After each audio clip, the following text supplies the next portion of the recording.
decía, ¿qué es lo que vamos a ver hoy día? Vamos a hacer la revisión histológica del aparato reproductor masculino.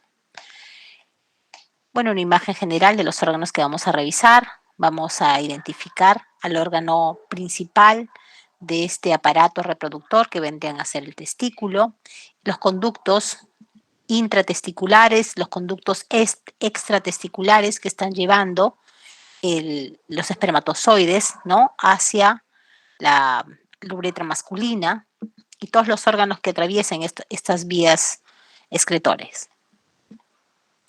El órgano sexual primario masculino viene a ser el testículo, y el testículo es una glándula. Es una glándula que tiene una doble función. Por un lado, como glándula, produce una hormona, que es la testosterona, pero a su vez también se producen aquí las células sexuales masculinas que conocemos como espermatozoides. Entonces, no olvidarnos, ¿cuál es el órgano primordial del aparato reproductor masculino? Es el testículo. Y este testículo corresponde a una glándula que no solo produce hormonas, sino también, siguen llegando, al final les voy a tomar la lista, sino que además también aquí ocurre la maduración de las células de los gametos masculinos, los espermatozoides. Todos los órganos sexuales restantes se consideran órganos sexuales secundarios, ¿no? Y están constituidos por todos los conductos excretores al que hacía referencia, los cuales son los responsables de eliminar el semen, y para ello, para la formación de este semen, tenemos también glándulas anexas a estos conductos excretores, como por ejemplo las glándulas bulbouretrales o glándulas de Cooper, y el mismo pene, que es el órgano de la copulación. Histológicamente, ¿qué características tiene el testículo? Aquí estamos viendo una imagen del testículo. Existen en número par, están ubicados en la bolsa escrotal, en donde la temperatura debe estar inferior 1,5 grados a 2 grados de la temperatura corporal. Para ello va a tener todo un sistema vascular que le va a ayudar a esta compensación de la temperatura, y este se mantenga siempre a 1,5 grados o 2 grados de temperatura menos que la temperatura corporal, que es de 37 grados, como sabemos. Aquí estamos viendo el testículo revestido por una cubierta de tejido conectivo que se llama albuginia. Esta albuginia en la parte posterior se hace más gruesa, y en la parte posterior, al hacerse más gruesa, se conoce como el cuerpo de Highmore. Y de aquí hay unos delgados tabiques que van a terminar desembocando en el órgano que tenemos en la parte posterior del testículo, que tienen en la parte posterior del testículo llamado el epidídimo. ¿Hay alguien más? Araujo.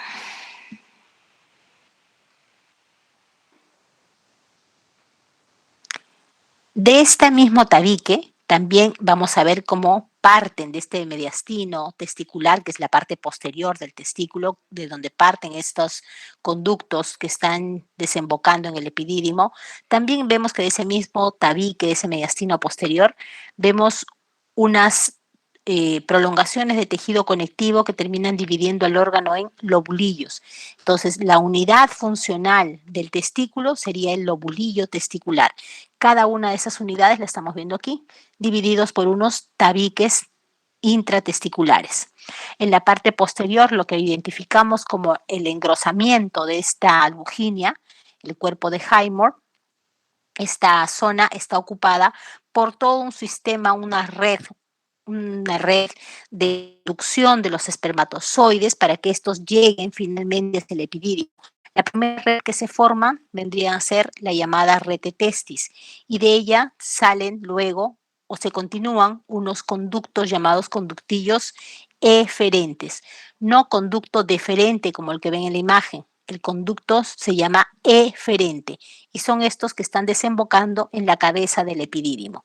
Una vez que el espermatozoide completa su periodo de maduración dentro del epidídimo, viaja a lo largo de un conducto excretor que sería el conducto deferente. ¿Ya? Entonces, el conducto eferente es un conducto que está saliendo del testículo hacia el epidídimo, y el conducto deferente es el conducto que sale luego de que han madurado los espermatozoides después de pasar por el epidídimo. La unidad estructural, decíamos, son los túbulos seminíferos. Estos túbulos seminíferos se van a continuar en la parte posterior con unos tubos rectos. Estos tubos rectos se entrecruzan, se anastomosan entre sí y forman la rete testis, que vendrían a ser también parte del sistema de conductos por donde viajan los espermatozoides que se han ido formando a lo largo de los túbulos seminíferos. Y esta red de testis, a su vez, se prosigue, lleva el contenido de espermatozoides por los conductos eferentes hacia el epidídimo. Entonces, aquí están viendo ustedes en rojo 3 estructuras que vendrían a ser los conductos intratesticulares que están llevando los espermatozoides hacia el epidídimo. ¿Cuáles son los primeros conductos? En el interior, la imagen que les presento aquí serían túbulos seminíferos. Cada una de estas unidades son túbulos seminíferos. Estos túbulos seminíferos están produciendo espermatozoides. Y esos espermatozoides no se quedan en el testículo, tienen que proseguir, van a avanzar, van a viajar a lo largo de una serie de órganos y conductos. Entonces, una vez formados en el túbulo seminífero, van a empezar un recorrido por unos tubos rectos que ya se van ubicando en la parte posterior del testículo. De esos tubos rectos prosiguen hacia la rete testis, que también se ubica en el mediastino posterior. Y de la red de testis se desprenden unos 10 a 12 conductos eferentes que van a desembocar en el epidídimo. Entonces, si les preguntaran qué estructuras o qué conductos intratesticulares permiten el viaje de los espermatozoides hacia el epidídimo, mencionamos 3 estructuras. Una vez formados el espermatozoide en los túbulos seminíferos, inician su recorrido por 1, los tubos rectos, 2, pasan por la red de testis, 3, llegan a los conductos eferentes y de aquí desembocan directamente en el epidídimo y ahí ya empieza un recorrido extratesticular. Estos son los túbulos seminíferos, miren la imagen, cada una de estas unidades son túbulos seminíferos que tienen una luz, en donde vamos a ver en la luz millones de espermatozoides que se están formando a partir de unas células primordiales que se ubican en la parte basal del túbulo seminífero. Aquí nuevamente, miren, vamos al mayor aumento. Estamos viendo el túbulo seminífero. Vamos a ver las células primordiales ubicadas en la parte basal y esas células van a comenzar a diferenciarse, van a comenzar a dividirse en espermatocitos primarios, espermatocitos secundarios, llegar a ser espermátides y finalmente esas espermátides se diferencian, se modifican en espermatozoides. Vamos a verlo a lo largo de las siguientes diapositivas. ¿Dónde empieza entonces esa diferenciación celular? Esa diferenciación celular comienza en un epitelio que está ubicado en las paredes del túbulo seminífero. Ese epitelio recibe el nombre de epitelio germinativo. Y en realidad el epitelio germinativo tiene 2 líneas celulares diferentes. Una es la línea espermática, y son todas aquellas células que les mencionaba, desde la célula llamada espermatogonia, que es la célula primordial, la célula básica, hasta el espermatozoide, toda esa es la línea espermática. Pero para que la línea espermática pueda hacer su división celular, su progresión, avanzar y llegar a convertirse en un espermatozoide, necesita de unas células de soporte, de nutrición, que son las células de Sertoli. Entonces, consideramos que todo este epitelio, este sería el epitelio germinativo, todo esto es el epitelio germinativo, está constituido en realidad, vamos a ponerle otro color. Todo este epitelio germinativo está constituido en realidad de 2 tipos de células. La mayoría van a ser línea espermática, pero entre ellas van a haber también unas células como esta de acá, que es la célula de Sertoli, célula que tiene un núcleo de forma triangular con un nucleolo prominente. Ahí estamos viendo una célula de Sertoli, miren, por acá hay otra célula de Sertoli. Vamos a ver entonces cada cierto intervalo un número de células de Sertoli responsables de darle ese soporte, ese mantenimiento a esta línea espermática constituida, les decía, por diferentes tipos de células que están siendo atravesadas por esta línea que les he trazado de color rojo. La línea espermática entonces están dispuestas en 4 a 8 hileras con diferentes grados de maduración. Veamos acá. Si esta es la membrana basal, aquí les estoy marcando la membrana basal. Si esta es la membrana basal, esta membrana basal tiene sobre ella, apoyándose sobre ella, estamos viendo a unas células que son las células primigenias, son las espermatogonias. Estas espermatogonias son células que se apoyan en la membrana basal.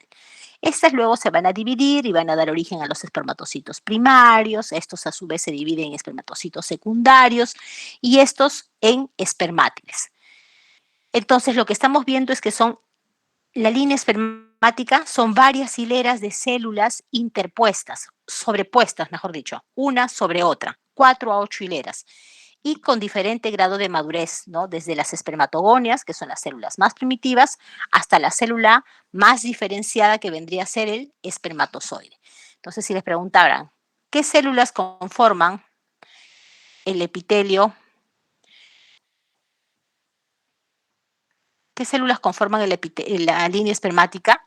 Diríamos que la línea espermática está constituida por espermatogonias, espermatocitos primarios, espermatocitos secundarios, espermátides y la célula más diferenciada, los espermatozoides. Hablamos de 5 tipos celulares. Hasta las espermátides hay una división celular, pero el espermátide no se divide, sino más bien se diferencia en un espermatozoide. Es decir, va a ser la misma espermátide la que se ha modificado para convertirse en un espermatozoide.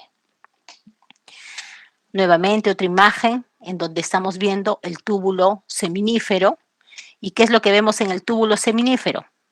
Todo esto que estoy señalando vendría a ser la línea espermática. Y sosteniendo a esa línea espermática, decíamos que hay una célula llamada célula de Sertoli. ¿Qué forma tiene esa célula de Sertoli? Les decía que tiene una forma triangular. ¿Recuerdan? Forma triangular. Ahí está la célula de Sertoli. Acá, otra célula de Sertoli. El núcleo de aspecto triangular. Ahí está. Célula de Sertoli.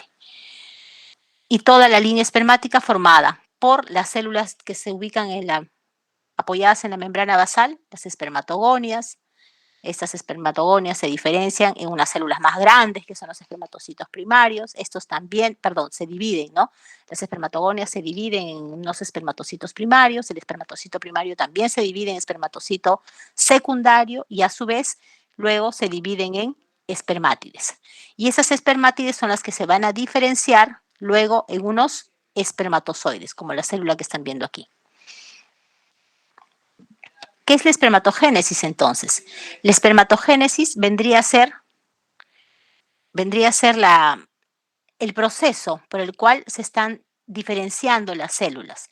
Y desde el punto de vista didáctico podríamos diferenciar todo este proceso de espermatogénesis, no confundir, esto es espermatogénesis. ¿Qué significa? El origen de los espermatozoides. Eso significa espermatogénesis. ¿Cómo se forman los espermatozoides? Podremos decir que los espermatozoides se forman a partir de 3 procesos. El primer proceso se llama espermatocitogénesis. ¿Qué significa la espermatocitogénesis? El origen de los espermatocitos.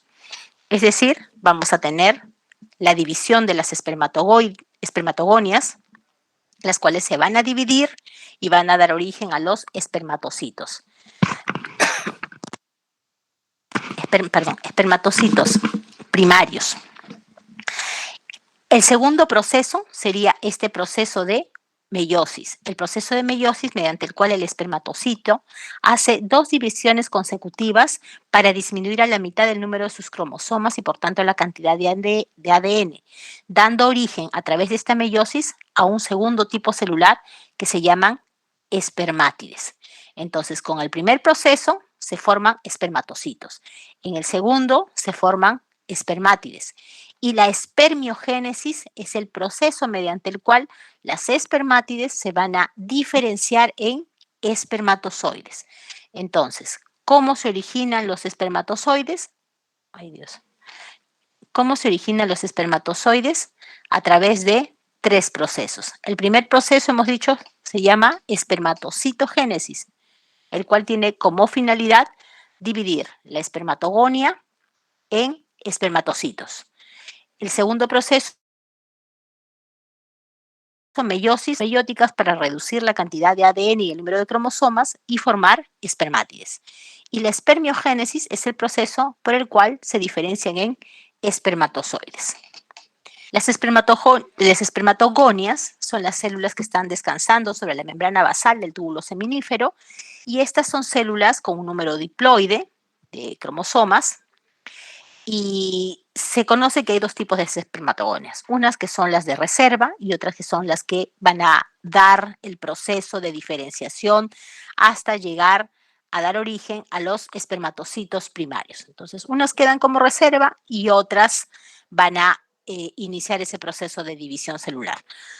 Recuerden que, a diferencia de la mujer, el hombre puede tener la capacidad de seguir formando espermatozoides a lo largo de toda su vida, ¿verdad? Entonces sabemos que eso también, una de las razones por las cuales se mantienen espermatogonias en condición de reserva, y no todas comienzan la división celular. Una vez que la espermatogonia se dividió y dio origen a los espermatocitos primarios, vemos que los espermatocitos primarios son las células más grandes de todo el epitelio germinativo, siempre ubicadas por encima de la espermatogonia, con un núcleo grande, redondo, el núcleo con una cromatina dispuesta en gránulos. Y son estos espermatocitos primarios los que van a dividirse por división meiótica. ¿Para qué? Para disminuir la cantidad de cromosomas, ¿no? Hacerlo en número haploide para las siguientes divisiones. El espermatocito secundario vendría a ser el resultado de la división del espermatocito primario. El espermatocito secundario, sin embargo, tiene un tiempo de vida muy corto. Es mucho más pequeño que el espermatocito primario, pero es una célula que tiene un tiempo de vida muy corto. Rápidamente entra en una segunda división meiótica para determinar la formación de 2 espermátides que tengan un número de ADN, un número haploide de cantidad de cromosomas, ¿no? Números haploides. Y finalmente tenemos a las espermátides. O sea, a través de la meiosis se formó la espermátide. Y a partir de la espermátide, el proceso que viene a continuación se conoce como espermiogénesis. ¿En qué consiste la espermiogénesis? La espermiogénesis consiste en la diferenciación que hace la misma espermátide en espermatozoide. Entonces, ¿a qué llamamos diferenciación? Si alguno no entiende. Lo que estoy diciendo es que la espermátide no se va a dividir, sino ella misma se va a modificar. Va a comenzar a cambiar su núcleo, su citoplasma, y se va a transformar en un espermatozoide. Esa es la diferenciación a la cual hacemos referencia. Entonces, el proceso de espermiogénesis no es un proceso de división, sino más bien es un proceso de diferenciación celular, mediante el cual se forman espermatozoides. Aquí un poquito de lo que hemos explicado. La célula, que es importantísimo, no debemos olvidar, es esta célula que tiene un núcleo triangular, ¿no? Un núcleo triangular y un nucleolo prominente. Este es el núcleo triangular, un citoplasma amplio que puede sostener a todas las células de la línea espermática, se llama célula de Sertoli. Sin célula de Sertoli no puede haber espermatogénesis. No puede haber espermatogénesis. Entonces ahí estamos señalando la célula de Sertoli. Hacia este lado les señalo las espermatogonias. Estamos viendo las espermatogonias. Luego estas, vemos el espermatocito primario, que hemos dicho que son las células más grandes, ¿no? Miren, aquí está. A través de las 2 divisiones se tiene un espermatocito primario. Este espermatocito primario, por división meiótica, da origen a un espermatocito secundario, que realmente nosotros en los cortes histológicos no lo vemos porque tiene un tiempo de vida muy corto. Este, a su vez, va a dar origen rápidamente a unas espermátides. Y son las espermátides que les decía, miren ustedes, esta misma espermátide comienza a cambiar su configuración. El núcleo se va a desplazar a uno de los extremos, el citoplasma se repliega al otro extremo, y miren cómo va cambiando su forma, hasta que finalmente esa espermátide ha quedado modificada como un espermatozoide. Entonces, el último proceso de espermiogénesis, y lo estoy repitiendo varias veces porque es importante que lo entiendan, el proceso de espermiogénesis no consiste en una división celular, sino más bien en una diferenciación celular, en donde el espermátide se va a diferenciar en un espermatozoide, se va a modificar. ¿Cómo ocurre esa espermiogénesis? Un ratito. ¿Cómo ocurre la espermiogénesis? Lo primero que va a ocurrir es formarse el acrosoma. ¿Qué es lo que ocurre o qué debe ocurrir para que se forme el acrosoma? Todo el aparato de Golgi que está dentro del espermátide va a confluir entre sí. Todas esas cisternas confluyen entre sí, rodeado de la misma membrana de Golgi que lo contiene. Y esta vesícula acrosomal se va a comenzar a desplazar hacia un extremo del núcleo y lo va a cubrir como aproximadamente la mitad de su superficie, formando como si fuera un capuchón, como un sombrero. Ese acrosoma, lo que está conteniendo en su interior es una lisosoma especial que tiene enzimas hidrolíticas. ¿Qué tipo de enzimas hidrolíticas? Aquí las resaltamos: la fosfatasa ácida, la proteasa y la hialuronidasa. Enzimas importantes, ¿no? Que le van a permitir, ¡uy, Dios! Perdón. Enzimas importantes que van a permitir que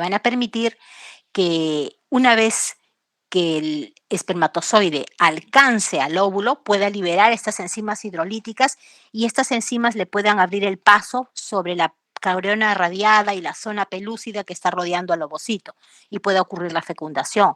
Entonces comprendemos que el acrosoma está conteniendo estas enzimas proteolíticas constituidas de fosfatasa ácida, proteasa y hialuronidasa, que son muy importantes para la fecundación.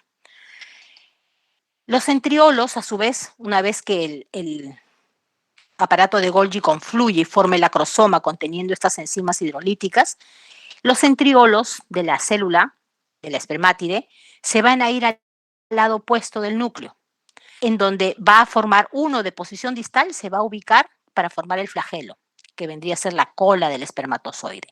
Otro se va a ubicar a nivel del cuello del espermatozoide. Y el citoplasma también va a ser arrastrado hacia el otro polo celular opuesto al acrosoma, más o menos como protegiendo, recubriendo el flagelo.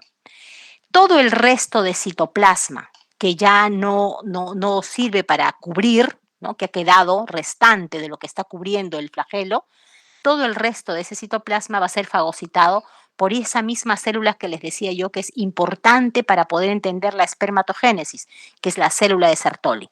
Entonces, la célula de Sertoli no solamente le da nutrición, soporte a toda la línea espermática, sino que además tiene la capacidad de fagocitar los restos celulares de las espermátides en este proceso de diferenciación hacia espermatozoide.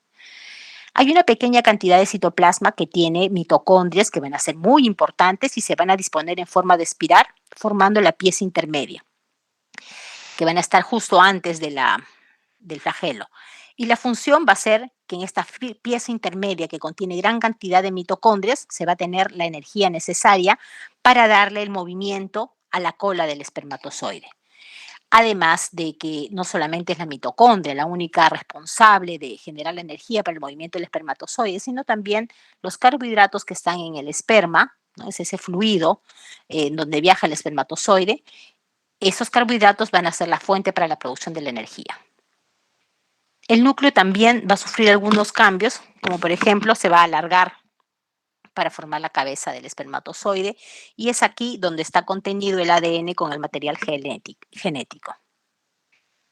En promedio, la formación de un espermatozoide dura entre 60 a 70 días. Y sabemos que este proceso no ocurre de manera simultánea en todos los túbulos seminíferos, sino más bien es de manera alternada, ¿verdad? Justamente como les decía al inicio, eso sería una de las razones por las cuales hay una prolongada etapa reproductiva en los varones. Aquí estamos viendo la espermátide, como este espermátide se va modificando, miren, los centriolos se están ubicando hacia un lado, aquí estaría el aparato de Golgi, se va desplazando a uno de los extremos del núcleo, El acrosoma ha formado ya este aparato de Golgi, el acrosoma que está conteniendo las enzimas hidrolíticas. En el polo opuesto hemos visto cómo se han ubicado los centriolos. Uno va a provocar el desarrollo del flagelo, otro va a quedar como pieza intermedia. Ahí en forma de espiral se están disponiendo las mitocondrias y todo el resto del citoplasma que queda como excedente va a ser fagocitado por la célula de Sertoli. El espermatozoide es una célula que mide 55 a 65 micras y esta célula es capaz de desplazarse de 1 a 3 milímetros por minuto por acción de su flagelo. Va a tener 3 porciones, una cabeza, un cuello y una cola.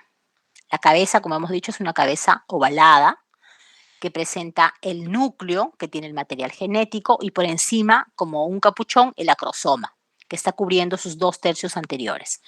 Ambas estructuras van a estar cubiertas por una membrana celular. Tanto la cabeza como el acrosoma tienen una membrana que las recubre. El cuello es una porción estrecha en donde encontramos aquí al centriolo proximal y fibras que se van a continuar con la pieza intermedia. La cola tiene 3 porciones, una pieza intermedia, y es aquí donde encontramos las mitocondrias en forma de espiral. También la pieza principal tiene una estructura parecida a la pieza intermedia, pero aquí no hay mitocondrias, más bien hay una vaina de fibras circulares. Y por último, la pieza terminal, que vendría a ser la más corta y es la estructura en sí del flagelo, ¿no? La porción final del flagelo. Así es como luce con una tinción especial el espermatozoide. Miren, el núcleo, el cuerpo y el flagelo del espermatozoide. La pieza intermedia, ¿no?, en gris, y el flagelo.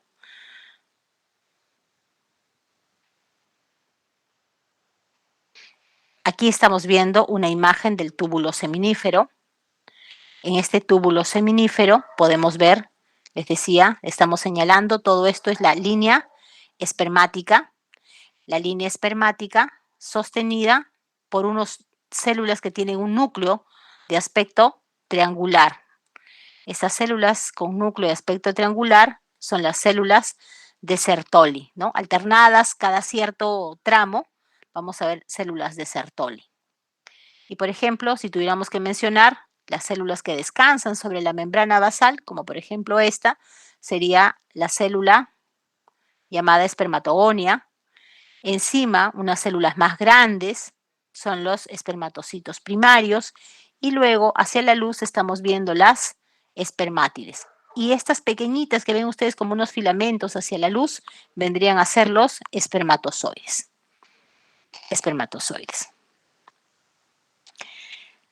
La espermatogénesis entonces es un proceso que ocurre dentro de los túbulos seminíferos, en donde vamos a encontrar células que se encuentran en diferentes etapas de maduración, y a medida que el proceso de maduración avanza, esas células se van a ir modificando. Los espermatozoides se liberan a la luz del túbulo seminífero y luego hemos dicho que van a seguir todo un sistema de conducción a lo largo dentro del testículo, que hemos dicho son los tubos rectos, la red de testis y los conductos eferentes, hasta alcanzar el epidídimo, exactamente hacia la cabeza del epidídimo. Es en el epidídimo donde el espermatozoide completa su periodo de maduración y lo que se dice es que aquí el flagelo adquiere su mayor movimiento, ¿no? Y es capaz de avanzar a unos 50-70 micras por segundo. El proceso hemos dicho que para que se forme ya el espermatozoide maduro, en promedio unos 74 días. ¿Y qué hormonas participan en la espermatogénesis? Para que ocurra la espermatogénesis hay 2 hormonas que están involucradas. La hormona folículo estimulante, la luteinizante, y también, si hablamos de la luteinizante, tendríamos que comentar de la testosterona. La hormona folículo estimulante va a estimular la maduración, el epitelio germinativo masculino y femenino. No solo es femenino, ojo, la hormona folículo estimulante también promueve la maduración de este epitelio germinativo en el túbulo seminífero. El esperma va a estar constituido entonces no solamente de los espermatozoides, sino también de todo un fluido que ha sido producido por las vesículas seminales, por las glándulas de Cooper, glándulas bulboretrales, y la misma próstata. Y este aspecto de la secreción es un aspecto blanquecino, viscoso, en un volumen aproximado de 2,5 a 5 centímetros cúbicos por eyaculación, y lo que se encuentra es entre 40 y 120 millones por milímetro cúbico. El hombre adulto puede llegar a producir espermatozoides constantemente a lo largo de su vida, y por eso sabemos que tiene esa característica de una fertilidad prolongada a lo largo del tiempo. Ya que hemos mencionado que para que ocurra la espermatogénesis es importante el apoyo de estas células de Sertoli, hablemos de las células de Sertoli. ¿Cuáles son? Les decía, son las células que identificamos como un núcleo de forma triangular con un nucleolo prominente. Aquí están, células de Sertoli. A mayor aumento, aquí también, miren qué bonito se ve, núcleo de forma triangular con nucleolo prominente, con nucleolo más teñido. Estas células están apoyadas en la membrana basal, entre las espermatogonias, a unos intervalos regulares, y su citoplasma se está extendiendo. Ustedes no pueden ver el citoplasma, lo que les he señalado como triángulos es el núcleo de la célula, pero el citoplasma estaría ubicado en la parte posterior, sosteniendo a todo el epitelio seminífero. En el polo apical, estas células también van a tener en su borde apical, van a tener aquí sostenidas a los espermatozoides, como si estuvieran anclados en su citoplasma. El citoplasma, por tanto, es un citoplasma claro. ¿Cuál sería el citoplasma? Toda esta coloración rosada que ustedes ven aquí sería el citoplasma de la célula de Sertoli. Todo esto que vemos atrás es el citoplasma de la célula Sertoli y está sirviendo de apoyo a toda la línea espermática. El citoplasma es claro, los bordes no están bien definidos, las células adultas tienen una forma más o menos triangular, y lo característico nosotros, como lo vemos desde el punto de vista histológico con microscopía óptico, vemos que tiene un núcleo triangular, vesicular, con escasa cromatina y un nucleolo bastante visible. Tal cual se los mencionaba aquí, ¿no? Eso es lo que estamos señalando. Ay, perdón. Perdón. Me fui. Ok. ¿Estamos bien? ¿Me siguen? ¿Valerie? Sí, doctora. Sí, doctora. Todo bien. Ah, ya. Muy bien. Entonces, las células de Sertoli, les decía que son importantes para que se mantenga la división, la maduración de las espermatogonias y que ellas lleguen a convertirse en espermatozoides. Pero entonces, si las células están a cierta distancia, ¿nunca se unen entre sí las células de Sertoli? Sí, se mantienen unidas. Y se mantienen unidas por unas uniones de tipo sondulas adherens, de tal manera que están entre ellas unidas haciendo un bloqueo, una barrera, que impide que ingresen al interior de los túbulos seminíferos, túbulos seminíferos que ingresen moléculas que proceden de los capilares que están por todo el espacio intersticial por fuera del túbulo. Es decir, estas células lo que hacen es formar también una barrera sangre-epitelio seminífero. Sangre-epitelio seminífero.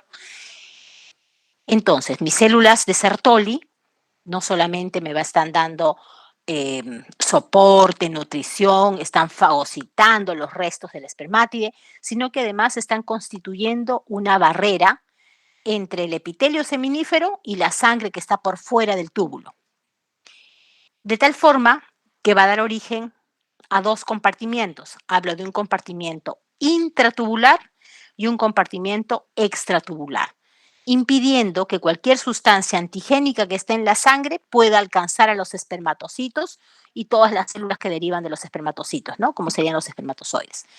¿Cuáles serían las células del compartimiento extratubular? Las células del compartimiento extratubular son las espermatogonias.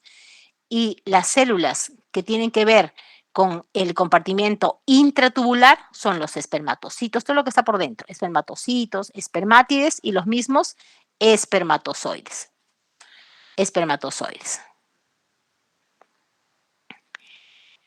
Estas células van a ser resistentes a muchas injurias o daños que puedan afectar a la línea espermática, como podrían ser los rayos X, las sustancias tóxicas como drogas, infecciones, la desnutrición. Son células bastante resistentes y son células, sin embargo, que no muestran mitosis. ¿Cuál sería la función de estas células de Sertoli?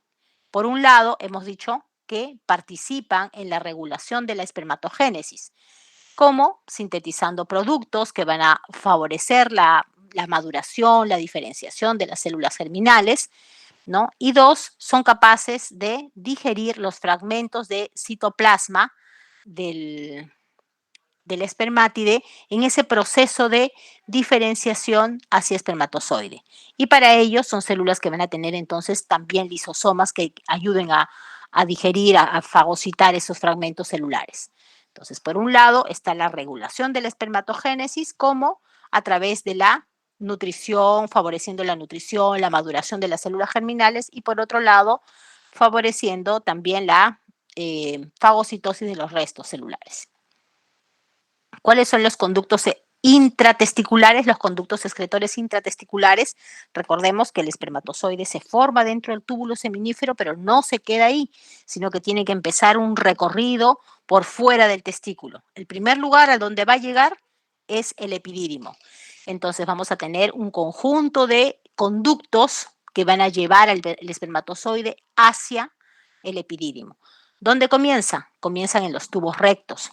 El tubo recto se ubica en la parte posterior del testículo, a nivel del mediastino testicular. Estos tubos rectos desembocan en otra red de conductos que se conocen como la red de testis. Son conductos más bien más anchos, la red de testis. Esta red de testis, a su vez, desemboca en otros conductos que son los conductos eferentes, conductillos o conductos eferentes. Y son estos conductos eferentes los que van a llevar al espermatozoide hacia el epidídimo, ¿no? Exactamente, ¿a qué estructura del epidídimo? Los conductos epididimarios. Estos conductos intratesticulares, tanto el tubo recto, la red de testis, como los conductos eferentes, van a estar tapizados por un epitelio cúbico simple, en donde encontraremos también que algunas células van a tener cilios para que favorezcan el avance, la progresión de los espermatozoides y puedan proseguir su viaje hacia el epidídimo. Aquí estaríamos viendo cómo lucen esos conductillos eferentes, ¿no? Vemos los conductillos eferentes tapizados por un epitelio cúbico, con un aspecto irregular. Igual aquí estamos viendo la red de testis, ¿no? Esta red de testis que está comunicando hacia un lado, están los túbulos seminíferos, lo que señalo aquí, y hacia el otro lado estaríamos viendo el epitelio de los conductos epididimarios. Entonces, como un trazo intermedio, señalo aquí la red de testis. Las células de Leydig son otras células importantes porque hemos dicho que el testículo, siendo la célula más importante, la glándula más importante del aparato reproductor masculino, es una glándula que tiene una doble función, que por un lado forma espermatozoides a través de la línea espermática y por otro lado tiene la función de producir hormonas como la testosterona. ¿Y quién está a cargo de la producción de esta hormona testosterona? La célula de Leydig. ¿Y dónde se ubica la célula de Leydig? Se ubica por fuera del túbulo seminífero, en la zona que conocemos como el tejido intersticial, tejido conectivo intersticial. Estas células aparecen después de la pubertad y se disponen en esos espacios angulares que quedan entre los túbulos seminíferos. Por ejemplo, aquí, estas células que señalo sería la célula de Leydig. Son las células de Leydig. Son estas células que están ubicados por fuera del túbulo seminífero. Este es un túbulo seminífero. Aquí estoy viendo otro túbulo seminífero, ¿no? Y por acá hay otro túbulo seminífero. Entonces, por fuera de estos túbulos seminíferos estamos viendo el tejido conectivo intersticial. Así sería. A cada uno de ellos son túbulos seminíferos. Y este espacio es el tejido conectivo intersticial. Tejido conectivo intersticial. Tejido conectivo intersticial. Y ahí es donde estamos viendo a estas células de Leydig. La forma que tiene es una forma poligonal, con un citoplasma acidófilo, con un núcleo vesicular, y se pueden ver inclusive en su citoplasma algunos gránulos de color amarillento. En el caso de la imagen no se logra ver el citoplasma amarillento, pero sí se ve un citoplasma acidófilo. Esta célula es la responsable de elaborar testosterona, que es la hormona androgénica que provoca el desarrollo de los órganos sexuales masculinos, ¿no? Es el responsable de las características sexuales masculinas también. Entonces, es la célula ubicada en el tejido conectivo intersticial. ¿Cuál es la función finalmente del testículo? Ya lo hemos dicho, es una doble función. Por un lado, producir espermatozoides a partir de la línea espermática y por otro lado, producir la hormona testosterona. ¿Y cuál es la función de la hormona luteinizante? La hormona luteinizante, decíamos que toda esta maduración del epitelio germinativo y de las células que están en el testículo obedecen a la misma FSH, a la hormona LH y a la testosterona. Y a la célula de Leydig recibe la orden de qué hormona? De la hormona luteinizante. La célula de Leydig, a partir de la pubertad, recibe la indicación de comenzar a producir testosterona, ¿no? Por ello es responsable, la hormona luteinizante también está participando en esta maduración de las células del epitelio del testículo. ¿Cuál es la función entonces del testículo? Producir las hormonas esteroideas y producir espermatozoides. El túbulo seminífero está produciendo un fluido que va a llevar a los espermatozoides hacia el epidídimo. El fluido que va acompañando este espermatozoide en el camino va siendo reabsorbido, quedando solo los espermatozoides depositados en el epidídimo para ser expulsados en la eyaculación, ¿no? Cuando llega al epidídimo. Cuando el hombre avanza en edad, hemos dicho que va reduciendo el número de espermatogonias, decrece un tanto su producción de espermatozoides, pero no hay una relación estrecha entre edad e infertilidad. Hay mecanismos que tienen que ver con la compensación de la temperatura. Recuerdan que les decía que tiene que haber una temperatura a nivel escrotal de 1,5 grados a 2 grados menos de la temperatura corporal. Para eso, ¿qué tipo de mecanismos se reconocen? Que existe un plexo venoso alrededor del cordón espermático, alrededor del conducto deferente, y estos plexo venoso lo que va a hacer es enfriar el contenido escrotal. También el sudor a nivel en el escroto también sería un fenómeno de regulación de la temperatura. Si bien las células de Sertoli son células muy resistentes a diferentes injurias que puedan ocurrir, las espermatogonias, en cambio, sí son células muy sensibles y recordemos que las espermatogonias son las células primordiales para la maduración o la formación del espermatozoide. Entonces, la espermatogonia sí es sensible a la acción de los rayos X, a las drogas, a la desnutrición y al alcohol. Entonces, sí estas injurias pueden afectar la calidad del contenido de las espermatogonias y de la información que están transmitiendo, ¿no? ¿Qué factores endocrinos son los reguladores? La hormona luteinizante es la responsable de estimular a las células de Leydig para que ellas produzcan testosterona. Y eso ocurre, hemos dicho, a partir de la pubertad. Esta hormona además va a promover el desarrollo del epitelio germinativo y también va a favorecer la producción entonces de los espermatozoides. La hormona folículo estimulante también está actuando sobre el epitelio germinativo, promoviendo su desarrollo.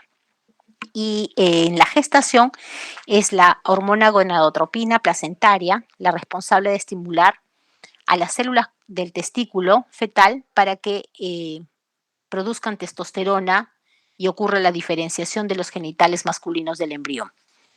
También van a haber pequeñas cantidades de estrógeno que están a cargo, esa producción está a cargo de las células de Leydig. El epidídimo es otro órgano, es el que recibe al espermatozoide y como ustedes pueden ver también está formado por conductos. Estos conductos, aquí, algo esféricos, son los conductos epididimarios.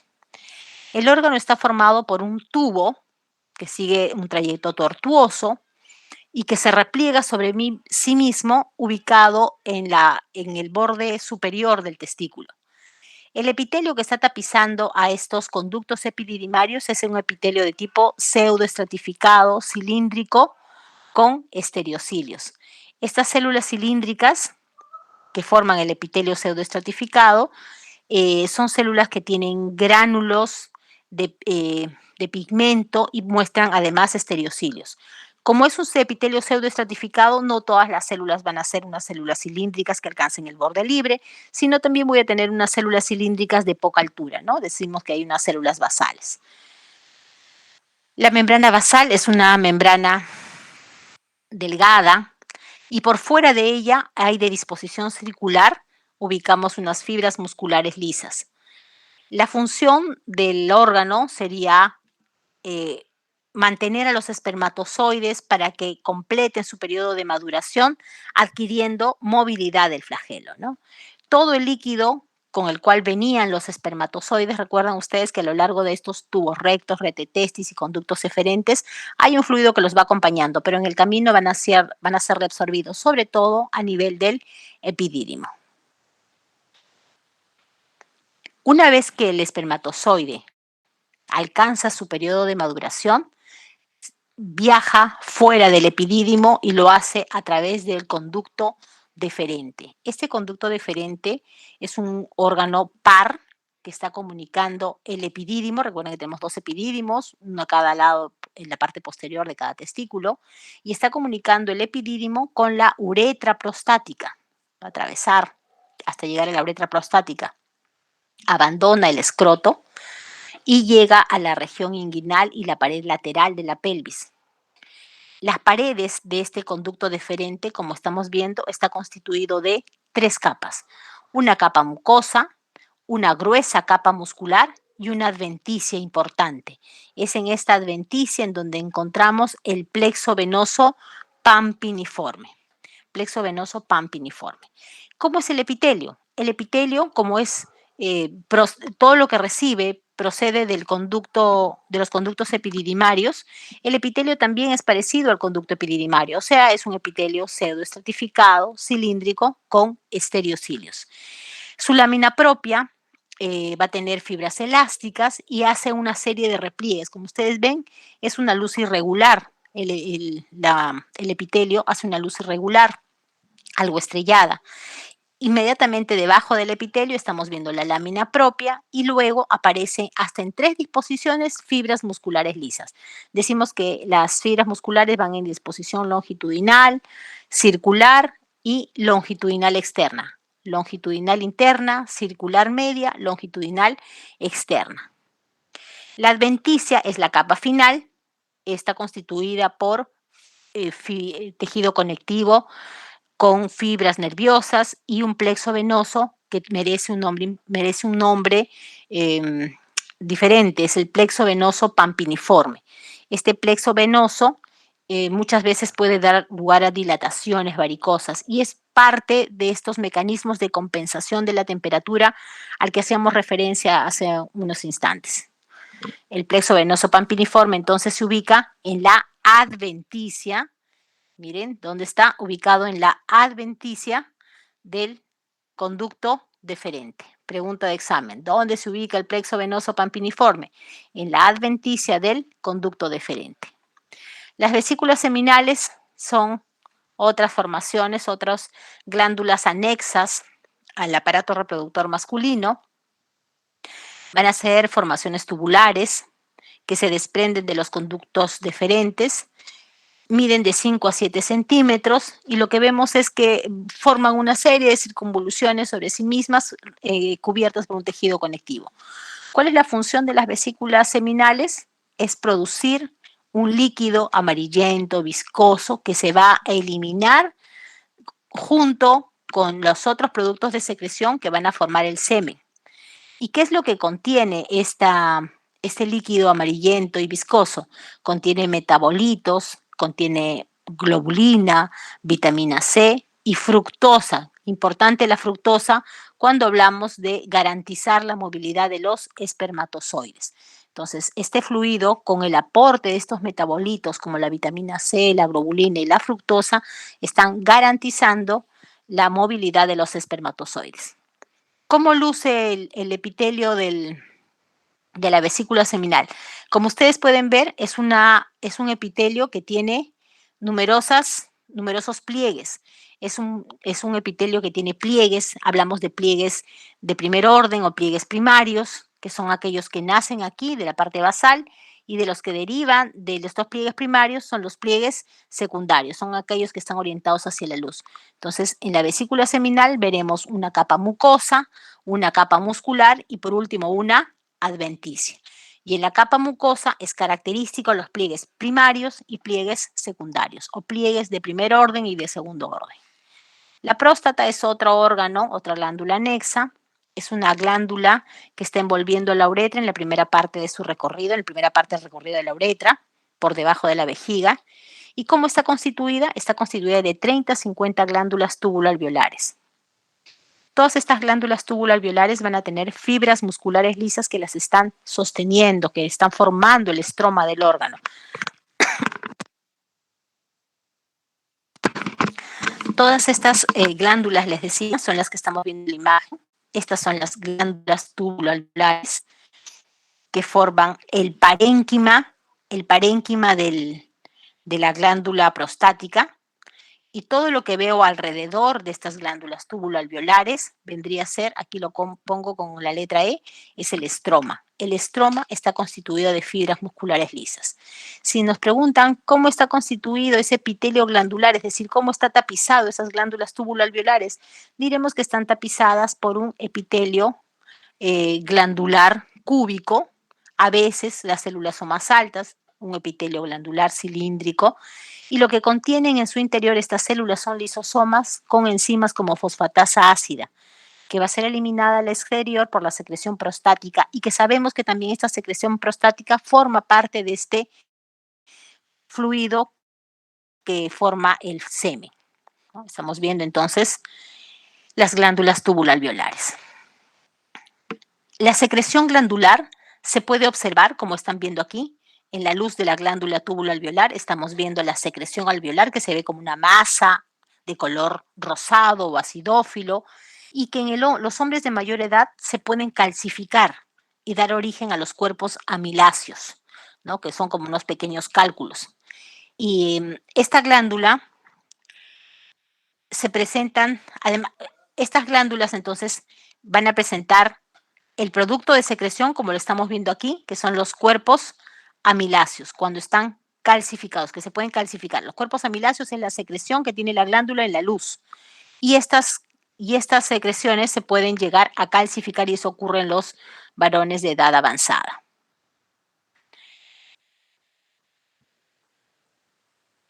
Además de estas glándulas, vamos a tener otras glándulas que también van a tener un producto de secreción que va a acompañar a la secreción seminal, que son glándulas llamadas glándulas mucosas y submucosas, que son de menor tamaño y que están ubicadas alrededor de la uretra, por debajo de la mucosa.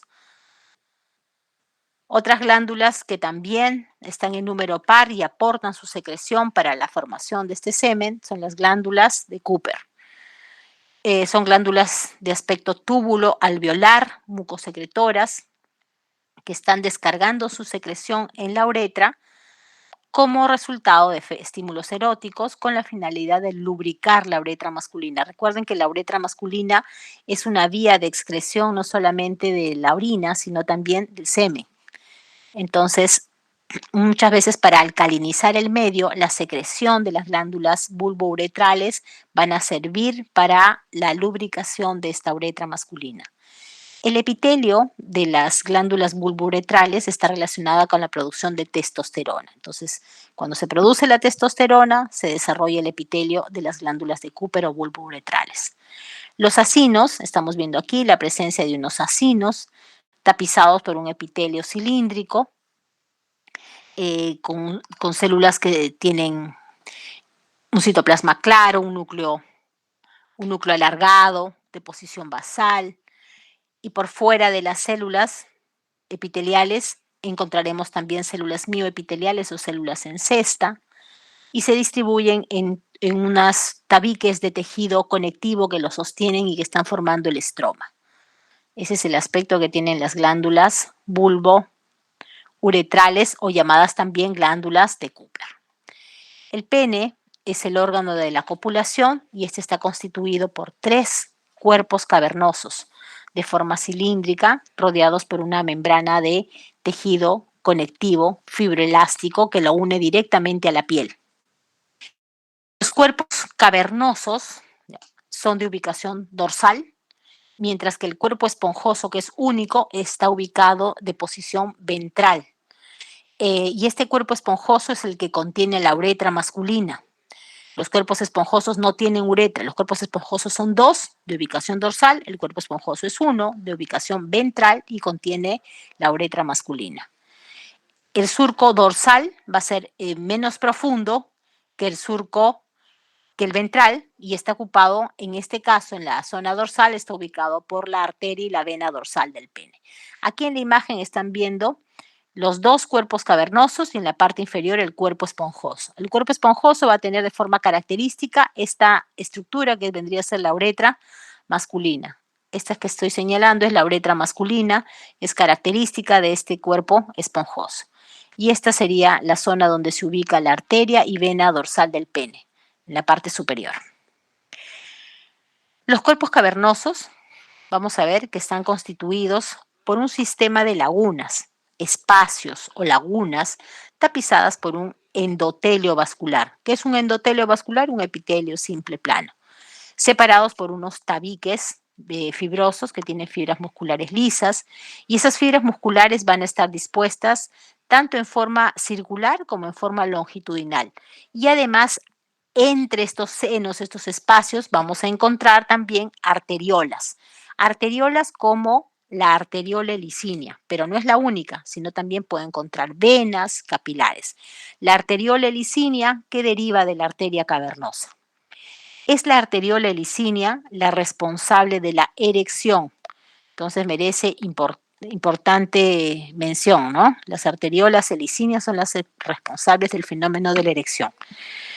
Cuando el pene está flácido, lo que hace es todo ese sistema de lagunas, no tiene sangre en sus cavidades, ¿no? Por tanto, las paredes están colapsadas y eso se debe a que el tono de las fibras musculares favorecen justamente que todo este sistema, ¿no?, permanezca en las paredes colapsadas. Pero cuando el órgano está eréctil, es decir, cuando todas las lagunas, estos espacios o senos lacunares se llenan de contenido sanguíneo, se distienden, se dilatan y por tanto cambian, ¿no?, el diámetro de las cavidades. Dejan de estar colapsadas para ocuparse de sangre. El cuerpo esponjoso, que es la estructura que hemos dicho que está de ubicación ventral y es única, el cuerpo esponjoso tiene una estructura que es igual a los cuerpos cavernosos, pero la albuginia es más delgada y las trabéculas tienen escasas fibras musculares. O sea, también va a tener senos o lagunas, pero la albuginia va a estar un poco menos desarrollada, más delgada. En el interior vamos a encontrar también un plexo venoso importante con fibras musculares en sus paredes. Dentro del cuerpo esponjoso, ¿qué es lo que ubicamos? La uretra masculina, la uretra peniana. Y esta uretra peniana, a su vez, tiene en su lámina propia una estructura que desemboca en ella y que es responsable también de lubricar esta uretra, son las glándulas de Littré.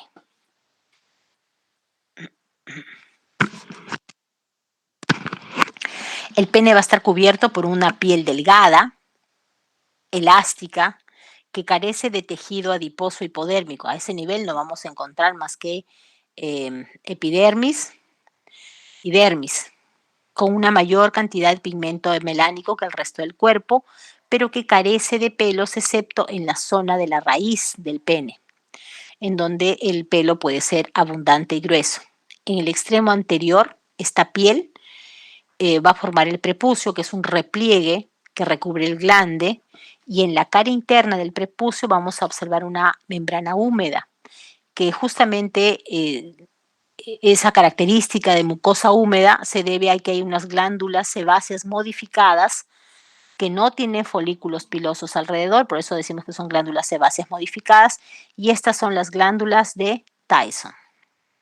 A nivel del glande, la piel va a ser delgada y esta piel está firmemente adherida al tejido eréctil subyacente, ¿no? Aquí estamos viendo cómo el prepucio está recubriendo la cabeza del glande y cuando el prepucio está retraído. ¿De dónde viene la irrigación del pene? Ya nos falta poco ya. Está a cargo de la arteria penial. Esta arteria penial va a tener dos ramas. Una arteria dorsal que irriga al órgano en reposo y que está enviando ramas al interior del órgano y está irrigando la albuginia.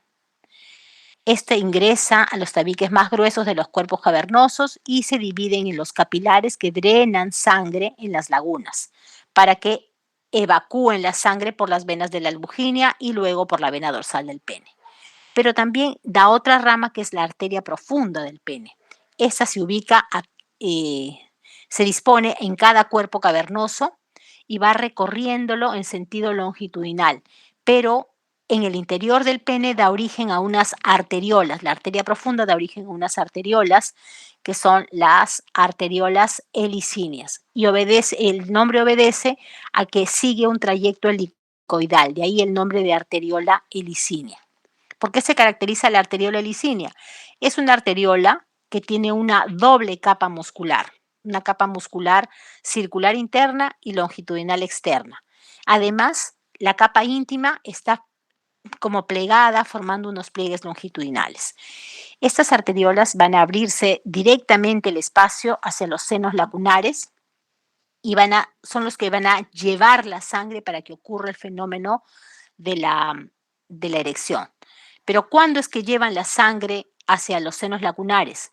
Cuando la capa media, que es gruesa, recuerden, decíamos que tiene una capa muscular, una doble capa muscular, cuando esa capa muscular se relaja, abre la luz de sus vasos y llega mayor sangre con mayor presión a estos senos lacunares que están en los cuerpos cavernosos y esponjosos. Se relaja la musculatura, inundan todo el sistema de cavernas y al distenderse provocan que todas las venas que se encuentran en el estroma, por fuera de los senos lacunares, se colapsen y entonces queda como la sangre atrapada. Por ese mecanismo, ¿no? Se conoce como la erección. Es el estado en tanto no vuelva, ese estado se va a mantener en tanto no vuelvan a contraerse las fibras musculares de la arteriola helicínea. Una vez que se vuelvan a contraer la capa media de la arteriola helicínea, se cierra la luz de la arteriola y de ese modo se suspende el ingreso de sangre en los cuerpos cavernosos. Y la sangre comienza a ser drenada por todo ese sistema de venas que está por fuera de los senos lacunares y el órgano vuelve a su estado de reposo. Entonces, para que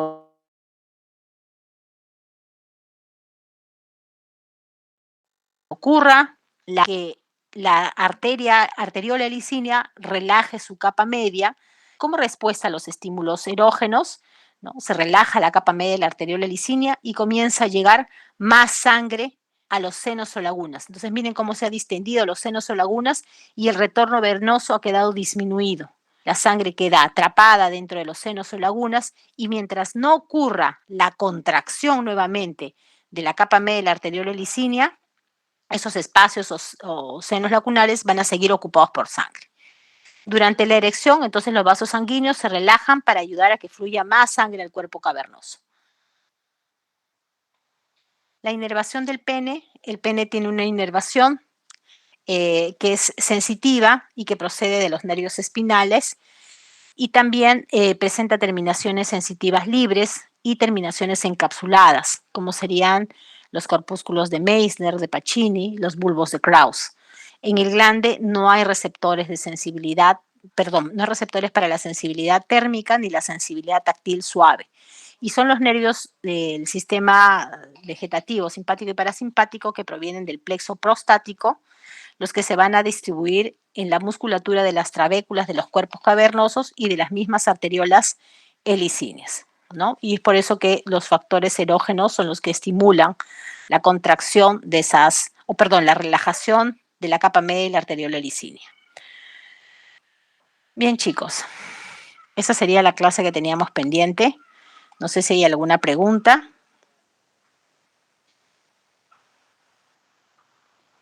Hola. Todo claro, doctora. Todo claro. Han estado pero mudos.